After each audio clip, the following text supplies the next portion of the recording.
নমস্কার বন্ধুরা, কেমন আছো সবাই? আমার চ্যানেলে আরো একখানা ব্লগে তোমাদের সবাইকে স্বাগত জানাই। আমার চ্যানেলে ইতিমধ্যে শিবরাত্রির পুজোর দুখানা ভিডিও আমি আপলোড করে রেখেছি। কিভাবে আমি সমগ্র পুজোটা করেছি, হোমের ভিডিওটা আমার দেওয়া হয়নি, ওইটা পরবর্তীতে দেবো। আপাতত জোগাড়ের ভিডিওটা দুটো পার্টে করেছি, সেটা দিয়ে দিচ্ছি। প্রথমে বলে রাখি, এই যে শিবের বিগ্রহটা দেখতে পাচ্ছ, এটা মাটি আর এমসিল দিয়ে ভাই সূর্যশেখর আমায় বানিয়ে দিয়েছে। ও থাকে শিবপুরে। সূর্যশেখর রায়চৌধুরী পরিবারের ছেলে। শিবপুরে খুব বিখ্যাত ওদের বাড়ি, ওদের বাড়িতে দুর্গাপুজো হয়। আর ও খুব ভালো আর্টিস্ট। ও আমার মনের ভাবটা বুঝে আমার মনের মতন করে এই মহাদেবকে আমায় বানিয়ে দিয়েছে। আসলে আমার মনে অনেক দিনেরই ইচ্ছা ছিল মা অন্নপূর্ণারই বিভিন্ন রকম বেশ করব। মা অন্নপূর্ণার কমলাত্মিকা বেশ কিংবা জগদ্ধাত্রী বেশ অলরেডি তোমরা দেখে নিয়েছো। আর এবছর থেকে আমি ঠিক করেছি লক্ষ্মী পুজোয় কমলাত্মিকা বেশ, জগদ্ধাত্রী পুজোয় জগদ্ধাত্রী রূপে মাকে সাজাবো। আর এই যে শিবরাত্রিতে হরগৌরী বেশ করব। এই হরগৌরী বেশ কিন্তু আমার খুব কাছের একখানা বেশ, আমার খুব ভাল লাগে। আমি যবে থেকে মা অন্নপূর্ণাকে বাড়িতে এনেছি তার পরপর থেকেই আমার ইচ্ছা করতো মাকে বিভিন্ন রূপে সাজাবো। সেই অনেক দিনের ইচ্ছা কিন্তু এবছর আমার গিয়ে পূর্ণতা লাভ করেছে। যারা আমায় চেনো জানো, তারা প্রত্যেকেই জানবে এই ইচ্ছাটা কিন্তু আমার অনেক দিনেরই। যাই হোক বন্ধুরা, হরপার্বতীর যে বেশটা আমি শিবরাত্রিতে করব তার আরেকখানা কারণ কি বলতো বন্ধুরা, এই শিবরাত্রিকে অনেকে বলে হরগৌরীর বিয়ের দিন। তো যাই হোক, আমি সেই কথা মাথায় রেখেই মা অন্নপূর্ণাকে লাল টুকটুকে রঙের একখানা বেনারসি পরিয়ে নিয়েছিলাম। এই বেনারসিটা আমি বেনারসি কুঠি থেকে কিনেছিলাম গড়িয়াহাটে। আর এই বেনারসিটা যদিও বা আগের, নতুন নয়। যাই হোক, আর তারপরেই মাকে মানানসই গয়নাগাটি পরিয়ে নিয়েছিলাম। মাকে আমি চেষ্টা করেছিলাম একদমই কোণের মতন করেই সাজানোর। তাই জন্য কানে কান পরানো থেকে শুরু করে হাতে জুঁই ফুলওয়ালা কঙ্কন, মান্তাসা, শাখাপলা সবই ধীরে ধীরে পরিয়ে নিয়েছিলাম। আর লাল বেনারসিটা পরিয়ে মাকে কিরকম লাগছে সেটা কিন্তু অবশ্যই তোমরা কমেন্ট করে জানাতে ভুলো না। আসলে এই হরগৌরী বেশ কিন্তু বাঙালিদের খুব প্রিয়। আমাদের যখনই দুর্গাপুজো আসে তখনই একখানা আগমনী সঙ্গীত কম বেশি আমরা শুনেই থাকি, জামাতা সহিতে হেরিব দুহিতে গিরিপুরে করব শিব স্থাপনা। সত্যি আমরা বাঙালিরা মাকে আমাদের কন্যা ভাবতে ভালোবাসি, আর মহাদেবকে বাড়ির জামাই। তাই জন্য তো 3 দিন ব্যাপী শারদীয়া মহাপুজো করার পর দশমীতে যখন আমরা প্রতিমা বিসর্জন করি তখন আমরা বলি মা পিত্রালয় ছেড়ে পুনরায় কৈলাসে তার শ্বশুরালয়ে ফিরে গেছে। আর দেখো বন্ধুরা, তোমাদের সাথে কথা বলতে বলতেই মাকে আমার মোটামুটি সাজানো হয়ে গেছে। আর মহাদেবের বামে এরকম করে গৌরী রূপে মা অন্নপূর্ণা ঠাকুরানীকে কেমন লাগছে সেটা অবশ্যই কমেন্ট করে জানাতে তোমরা ভুলো না। যদিও বা সাজসজ্জার এখনো অনেক বাকি, মহাদেবকে সাজানো বাকি ছিল, তারপর হচ্ছে পেছনে চালচিত্র বানানো বাকি ছিল, এখনো গৌরীর অভয় মুদ্রাটা করা হয়নি। যাই হোক, সেই অবস্থাতে এই ভিডিওটা করে নিয়েছিলাম। এবার আসি একখানা অন্য গল্পে। এই গল্পটা কম বেশি আমরা সকলেই জানি, সেটা হলো হরপার্বতীর বিয়ের গল্প। বিভিন্ন মঙ্গল কাব্য থেকে শুরু করে বাংলার সাহিত্য, ভারতের সাহিত্যে এই বিয়ে বেশ মজার বর্ণনা হিসাবে দেখানো হয়েছে। আসলে দেবাদিদেব মহাদেবের বিয়ে তো, তাই জন্য এই বিয়েকে ঘিরে এক কৌতুক রসের সৃষ্টি করেছে সমগ্র কবিরা। যদিও বা এই গল্প আমরা প্রত্যেকেই জানি, তাও একটু শর্টে তোমাদেরকে বলে রাখি, পুরোটা বলা তো সম্ভব না এটুকু সময়ের মধ্যে। এই নিয়ে যে গল্পটা প্রচলিত সেটা হলো, মহাদেব যখন দেবী পার্বতীকে বিবাহ করার জন্য প্রতিজ্ঞাবদ্ধ হলেন তখন মহারাজ হিমাবন অর্থাৎ গৌরীর বাবা প্রচন্ড খুশি হলেন। তিনি খুশি হয়ে কি করলেন, সপ্তর্ষিদেরকে ডাক পাঠালেন। 7 জন ঋষি এলেন, তারা সবিস্তারে দেখে এই শিবরাত্রির তিথিকে বিয়ের শুভ তিথি বলে নির্বাচিত করলেন। আর সে যেভাবে শুভ তিথি নির্বাচন করার পর আমরা পাটিপত্র করি, সেভাবে হরপার্বতীর বিয়ের পাটিপত্র করে সমগ্র দেবতাদের মধ্যে বিলি হয়ে গেল সমগ্র জগতের কাছে।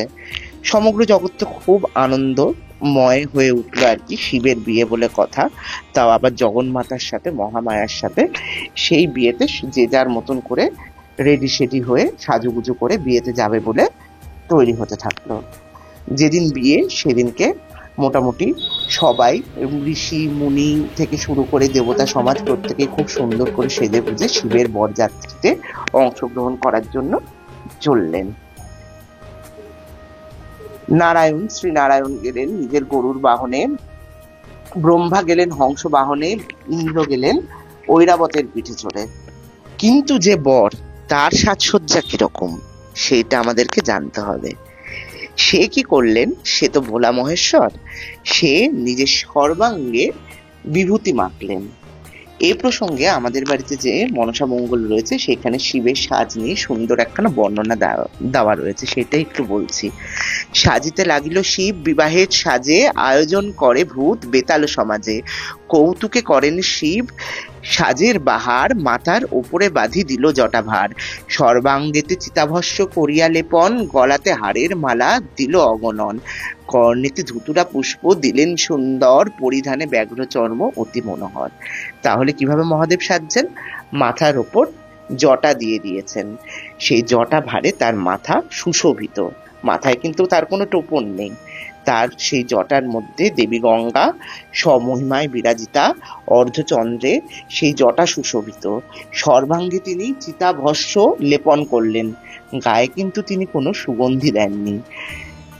পরলেন তিনি ব্যাঘ্রাম্বর, যেটা শিবের প্রিয় পোশাক আর কি।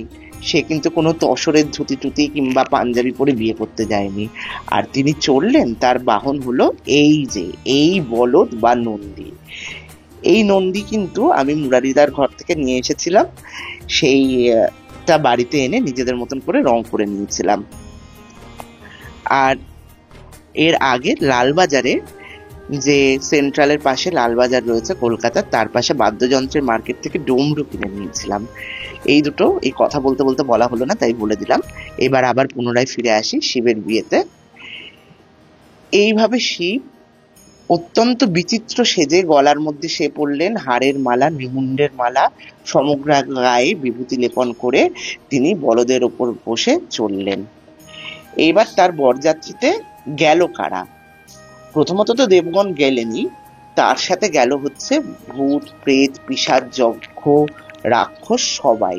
আসলে মহাদেব তো সকলের দেবতা, দেবাদিদেব। তিনি সত্য, তিনি সুন্দর, তিনি জগতের সর্বত্র মানে সব জায়গায় বিরাজিত। যা শুভ তার মধ্যেও তিনি, যা অশুভ তার মধ্যেও তিনি। সুতরাং ভূত প্রেতিবা কেন পিছিয়ে থাকবে? তারাও চলে এলো। ভূত প্রেতা পিশাচাস্য যে বসন্তত্র ভূতলে, আমরা যে মন্ত্রটা পড়ি, এরকম ভূতলে যেখানে যে ভূত প্রেতনি আছে, পিশাচ যক্ষ যক্ষিণী সকলে মহাদেবের বরযাত্রীতে অংশগ্রহণ করলেন, তাদের নিজেদের মতন করে সেজে। কেউ শীর্ণকায়, কেউ স্থূলকায়, কার গলা আছে, কার মাথা নেই, কার হাত আছে, কার পা নেই, এরকম করে এক বিচিত্র বরযাত্রী সমাবেশ নিয়ে মহাদেব চললেন হিমালয়ের কাছে গৌরী দেবীকে আনতে। এইদিকে মহারাজা হিমালয় খুব সুন্দর করে সমগ্র কৈলাস সাজিয়েছে। সে বর্ণনায় আবার কবি কি বলছে, লেখক কি বলছে, এত সুন্দর করে যে সাজানো, সেটা দেখার জন্য পুরবাসী বা নগরবাসী অবাক হয়ে দেখছে যে এত সুন্দর বিয়ের মণ্ডপ সাজানো হয়। যাই হোক, সেইখানে যখন মহাদেব গেলেন, এদিকে হিমালয়ের ঘরেও প্রচুর গেস্ট এসে উপস্থিত, বিভিন্ন পর্বত নদ নদী সবাই এসেছে পার্বতীর বিয়ে দেখার জন্য, জগন্মাতার বিয়ে বলে কথা। সকলে কি করেছে, মহাদেবের কাছে মানে নগরের উপকণ্ঠে দাঁড়িয়ে মহাদেবকে স্বাগত করবে বলে দাঁড়িয়ে রয়েছে। কিন্তু তার এই ভূত প্রেত দেখে সকলের তো খুব অবস্থা খারাপ। হিমালয়ের সাথে যারা প্রবীণ অভিজ্ঞ ব্যক্তিবর্গ ছিল, তারা দাঁড়িয়ে রইলেন, আর মোটামুটি বাচ্চারা থেকে শুরু করে নর্মাল লোক সবাই ভয়ে যে ইচ্ছা সেদিকে পালিয়ে গেল। ওইদিকে মেনকা রানী মায়ের মা আর কি, মানে অর্থাৎ গৌরীর মা, জগন্মাতার মা, তিনি খুব সুন্দর করে বরণডালা সাজিয়ে চললেন মহাদেবকে বরণ করতে। কিন্তু বরণে এসে তিনি এই কি দেখছেন, সর্বাঙ্গে সাদা ছাই মেখে, গলায় হাড়ের মালা গলায় দিয়ে এরকম একজন ব্যক্তি এসেছে, যার সাথে কিনা এত সুন্দর গৌরীর তাকে বিয়ে দিতে হবে। এই দেখে তো মেনকা রানী পুরো ভীষণভাবে বিমর্ষ হয়ে গেছেন। তিনি বরণ না করে অন্তঃপুরে চলে গেছেন গৌরীর কাছে। সেখানে গিয়ে তিনি গৌরীকে কোলে বসিয়ে বলছে, মারে, তোর যে বিয়ে দেবো বলে ঠিক করেছি, এ কেমন জামাই তোর বাবা নিয়ে এসেছে।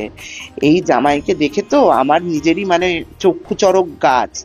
এই জামাইয়ের সাথে আমি তোর বিয়ে দেবো না, তার থেকে চল তোকে নিয়ে পাহাড় থেকে ঝাঁপ মারি, কিংবা চল সমুদ্রে ডুবে মরি, তাও আমি এই জামাইয়ের কাছে তোর বিয়ে দেবো না এই জামাইয়ের সাথে। তখন নারদ মুনি সেই বিবাহ আসরে উপস্থিত হয়ে মেনকা রানীকে মহামায়ার পূর্বজন্মের কথা স্মরণ করে বললেন, ইনি আগের জন্মের সতী, এই জন্মে পার্বতী হয়ে হরজায়া রূপে পুনরায় প্রতিষ্ঠা পাবে বলে তোমার গর্ভে জন্মগ্রহণ করেছে, এই মেয়েকে কিন্তু তুমি সামান্য দেব না। তাই শুনে মেনকা রানী নিজের মনস্থ করে যখন বরণ করতে গেলেন, যখন অন্তর্দৃষ্টি দিয়ে মহাদেবকে দেখলেন, তখন তিনি বুঝলেন যে সত্যম শিবম সুন্দরম, শিবের থেকে সুন্দর এই ত্রিভুবনে কেউ নেই, যা অশুভ তার মধ্যেও তিনি, যা শুভ তার মধ্যেও তিনি। তারপর সহর্ষে সেই বিয়ে সম্পন্ন হলো। আর সেই বিয়ের ভোজ নিয়ে তো কোনো কথাই কেউ বলতে পারেনি। আসলে স্বয়ং অন্নপূর্ণার বিয়ে, তো সে অন্নপূর্ণার বিয়েতে যে যা চাইছে তাই খেতে পাচ্ছে। অন্নপূর্ণার বাড়িতে কি কোনোদিন অন্নের অভাব হয়? যাই হোক বন্ধুরা, এইটুকু গল্প তোমাদের সাথে করলাম, জানি এই গল্পটা তোমরা সকলেই জানো, তাও আমার ইচ্ছা করলো বলে করলাম। আর শিবরাত্রির দিন সকালবেলা চলে গেছিলাম ফুলঘাটে, যেহেতু রাতের পুজো সেহেতু একদম আর্লি মর্নিং ফুলঘাটে চলে গেছিলাম, গিয়ে ফুলমালা সব কিনে এনেছিলাম। আর আমি শিবরাত্রিতে চেয়েছিলাম সবকটা মালাই নিজে হাতে গাঁথবো।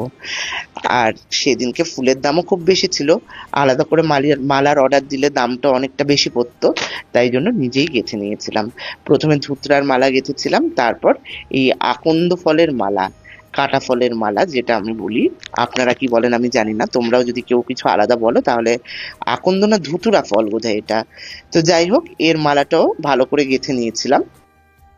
সাধারণত শিব পুজোয় এই কাটা ফলটা লাগে, কিন্তু কাটা ফলের মালা কেউ দেয় না, আমার ইচ্ছা করেছিল একটু আলাদা রকম কিছু করব, তাই এই মালাটা গেঁথে নিয়েছিলাম। এবার অনেকেই হয়তো বলবে যে মহাদেবকে এই মালা পরিয়েছ, মাকে খোঁচা লাগবে, মায়ের গায়ে খোঁচা লাগবে, লাগতেই পারে, কিন্তু কি বলতো, মাও মহাদেবের এই যে রূপটা যেটা রয়েছে, যে ব্যাঘ্রাম্বর পরে রয়েছে, জটায় তার সর্প, গলায় নৃমুণ্ড, সর্প তার উপবিদ, এইসব জেনেই কিন্তু মহাদেবকে স্বামী রূপে দেবী বরণ করেছেন। তাই তুচ্ছ কাঠায় আমার মনে হয় না যে মায়ের কোনো রকম অসুবিধা হবে। তো যাই হোক, মালাগুলো আমি মোটামুটি নিজেই গেঁথে নিয়েছি।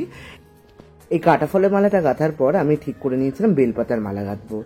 আর বেলপাতার মালা গাঁথার জন্য পুজোর দিন সকালেই আমি এই রিলটা দেখতে পেয়েছিলাম। এটা হলো অর্পিতা দাসের রিল। এই অর্পিতাদির রিল বলো কিংবা প্রবাসের ঘরকন্যা বলো, এই ভিডিওগুলো, এনাদের ব্লগগুলো আমি কিন্তু দেখি, আমার খুব ভালো লাগে, আমি সাবস্ক্রাইবও করে রাখি। আর অর্পিতাদির ভিডিওগুলো তো আমার সবকটাই ভালো লাগে, বিশেষ করে অর্পিতাদির বাড়ির দুর্গাপুজো নিয়ে যে দিদি ভিডিওগুলো করে সেইগুলো দেখতে আমার খুব ভালো লাগে। যাই হোক, অর্পিতাদির দেখানোর মতো নিয়ে আমি এই মালাটা গেঁথে নিয়েছিলাম। যদিও বা শিবরাত্রিতে বেলপাতার অবস্থা খুব খারাপ ছিল, আমি তো খুব বাজে বেলপাতা পেয়েছি, হোমের জন্য 28টা বেলপাতা বার করতে আমার খুব অবস্থা খারাপ হয়ে গেছিল। তোমরা কিরকম বেলপাতা পেয়েছো অবশ্যই কমেন্ট করে জানিও, তোমাদের এখানে কিরকম বেলপাতা পাওয়া গেছে। আসলে শীতকাল তো, পাতা সব ঝরে যাওয়ার সময়, তাই জন্য সব পুরোনো পাতা আর একটুখানি ধরতে গেলেই মুচকে যাচ্ছে। তো দিদির ভিডিওতে দেখানো পাতাগুলো খুব ভালো ছিল, আমার পাতাগুলো মোটেও আমি ভালো পাইনি, তাই দিয়ে আমি মালা গেঁথে নিয়েছিলাম। দিদি সবুজ সুতো দিয়ে গেঁথেছিল, আমি সবুজ সুতো পাইনি বলে আমি সাদা সুতো দিয়ে গেঁথে নিয়েছি। আর দিদি যেরকম দেখিয়েছিল দ্বাদশ জ্যোতির্লিঙ্গের নাম লিখে একখানা মালা তৈরি করে, সেরকমই আমি মালাটা তৈরি করে নেওয়ার চেষ্টা করেছি। মহাকালেশ্বর, কেদারনাথ, বৈদ্যনাথ, বিশ্বেশ্বর, ভীমাশঙ্কর, কৃষ্ণেশ্বর, ওঙ্কারনাথ, নাগেশ্বর, সব এই নামগুলো দিয়ে একখানা মালা তৈরি করে নিয়েছি। এই মালাটা কিরকম লেগেছে অবশ্যই কিন্তু বন্ধুরা কমেন্ট করে জানিও। জানি দিদির মতন হবে না, তাও চেষ্টাটা করেছি।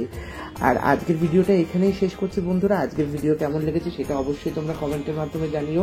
আর আমার পাশে থেকো, এভাবে আমার ভালোবাসা দিও। ভাল লাগলে আমার চ্যানেলটা সাবস্ক্রাইব করে দিও। আজকে আর কারোর নাম নেওয়া হলো না, পরবর্তীতে অবশ্যই নেবো। ততদিন অবধি আমার পাশে থেকো, আর সবার প্রশ্নের উত্তরও আমি পরবর্তী ভিডিওতে দেবো।